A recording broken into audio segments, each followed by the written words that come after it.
সকালবেলা ছিল, আমি অফিসের জন্য দেরি করছিলাম। সাধারণত আমি সকালে তাড়াতাড়ি তৈরি হয়ে যাই, কিন্তু কাল সন্ধ্যায় অফিসের প্রচুর কাজ ছিল, তাই গভীর রাত পর্যন্ত জেগে থাকতে হয়েছিল। দেরিতে জাগার কারণে সকালে উঠতে দেরি হয়ে যায়, তাই অফিসে যেতেও দেরি হতে শুরু করেছিল। আমি বাথরুমে ঢোকার সময় স্ত্রীকে ডাক দিয়ে বললাম যাতে সে আমার জামাকাপড় তৈরি রাখে। আমি বাথরুমে বেশি সময় নষ্ট করিনি এবং তাড়াতাড়ি স্নান করে বাইরে চলে এলাম। আমি নিজের বিছানার দিকে তাকিয়ে দেখলাম সেখানে কোনো জামাকাপড় নেই। আমি রেগে গিয়ে আবার আমার স্ত্রীকে ডেকে উঠলাম। বোধহয় সে রান্নাঘরে ছিল, আমার জন্য খাবার তৈরি করছিল, সেই কারণে হয়তো আমার গলা সে শুনতে পায়নি, অথবা কুকারের সিটির শব্দে আমার কণ্ঠস্বর চেপে গিয়েছিল। এবার আমি আরও রাগের সঙ্গে এবং উচ্চস্বরে ডাকলাম, কিন্তু রান্নাঘর থেকে খুব মিষ্টি একটা জবাব এলো। আমার অফিসের জন্য দেরি হচ্ছিল, তাই আমি ভেতর থেকে ভীষণ বিরক্ত হয়ে পড়েছিলাম। ঠিক তখনই স্ত্রী ঘরে প্রবেশ করে এবং সে সোজা আলমারির দিকে এগিয়ে যায়। আমার মনে প্রশ্ন এলো যে সে কি আমার ডাক শুনেছিল, নাকি শুনেও না শোনার ভান করল।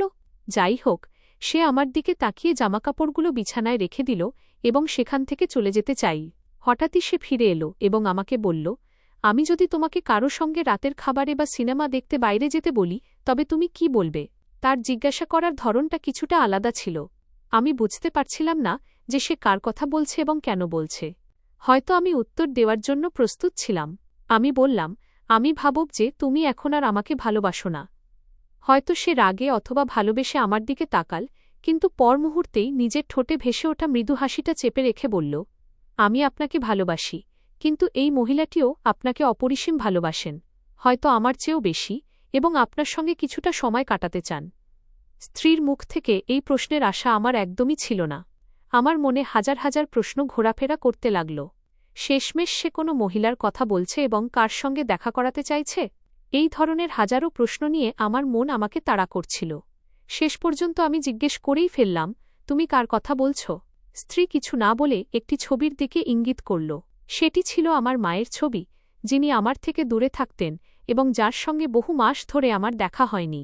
হয়তো কাজের চাপে আমি তাকে ফোনও করে উঠতে পারিনি। আমার ব্যস্ততার কারণেই আমি তাকে সময় দিতে পারছিলাম না। আমি স্ত্রীর দিকে তাকালাম। স্ত্রী হেসে আমার মোবাইল ফোনটি আমার হাতে তুলে দিল। আমি মাকে ফোন করলাম এবং তাকে রাতে খাওয়া ও একসঙ্গে সিনেমা দেখার জন্য বললাম। আমার গলা শুনে মা চুপ করে গেলেন, হয়তো একটা সকরুণ স্বর ছিল। তুমি ঠিক আছ তো?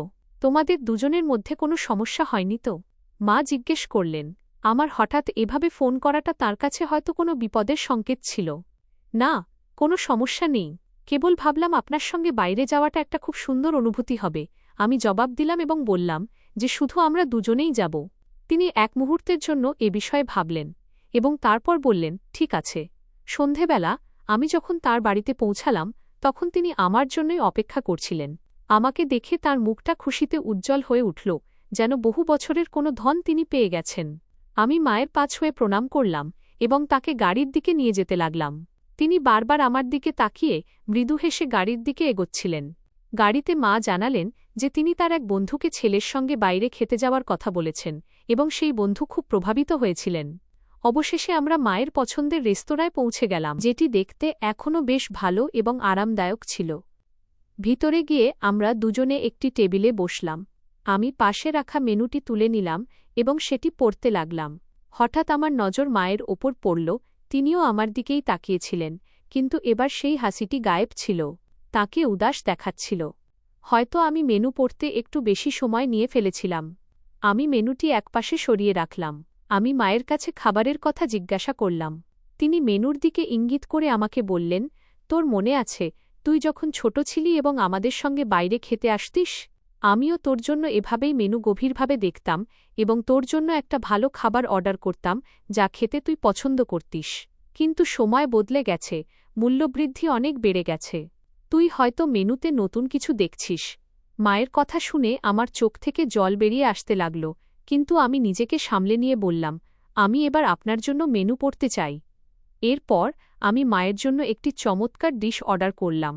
খাওয়ার সময় মা আমার শৈশব থেকে শুরু করে এখন পর্যন্ত বহু গল্প শোনালেন। আমার মনে হচ্ছিল যেন আমি আবার শৈশবে ফিরে গেছি। সেই মুহূর্তে আমার এত আনন্দ হচ্ছিল যে মনে হচ্ছিল যেন সমস্ত বিশ্বব্রহ্মাণ্ড এর সামনে ফিকে পড়ে গেছে। কথাবার্তার মাঝে সময়ের কথা টের পাওয়া গেল না। আমি মায়ের সঙ্গে আরও কিছুটা সময় কাটাতে চেয়েছিলাম, কিন্তু অন্ধকার হয়ে এসেছিল এবং মাকে তার বাড়ি পৌঁছে দিয়ে আমাকেও নিজের বাড়ি ফিরে যেতে হতো। এই কথাগুলোর অর্থ পরে বুঝতে পেরেছিলাম, কিন্তু তখনকার মতো আমি মাকে নিয়ে তার বাড়ি পৌঁছে গেলাম। এবার মায়ের কাছ থেকে বিদায় নেওয়ার সময় এসে গিয়েছিল। মা একটি আশার দৃষ্টিতে আমার দিকে তাকালেন এবং বললেন যে পরের বার যদি আমি তাকে বিল মেটাতে দিই, তবেই তিনি আমার সঙ্গে পুনরায় রাতের খাবারের জন্য আসতে চাইবেন। আমি মৃদু হেসে মাকে বললাম, মা, আপনি যখন চাইবেন আর বিল কে পে করছে তাতে কি আসে যায়? মা আমার দিকে তাকালেন এবং একটি সুন্দর হাসি দিয়ে বললেন যে তাতে পার্থক্য তৈরি হয় এবং পরের বার বিল তিনিই পে করবেন। এরপর আমি মায়ের কাছ থেকে বিদায় নিলাম এবং নিজের বাড়ির দিকে রওনা হলাম। বাড়ি পৌঁছে দেখলাম স্ত্রী আমার অপেক্ষা করছে। সে জিজ্ঞাসা করল, আজকের দিনটা কেমন কাটল? আমি বললাম, খুব ভালো, যতটা ভেবেছিলাম তার চেয়েও অনেক বেশি ভালো। এর কিছুদিন পর হঠাৎ আমি মায়ের মৃত্যুর খবর পেলাম। তার হৃদরোগের আক্রমণ, হার্ট অ্যাটাক হয়েছিল। এটি এত হঠাৎ করে হয়ে গেল যে আমি কিছুই বুঝতে পারছিলাম না।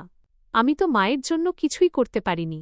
আমি আবার তার সঙ্গে সময় কাটাতে চেয়েছিলাম, কিন্তু আফসোস, নিজের ব্যস্ত সময়ের কারণে মায়ের জন্য সময় বের করতে পারিনি।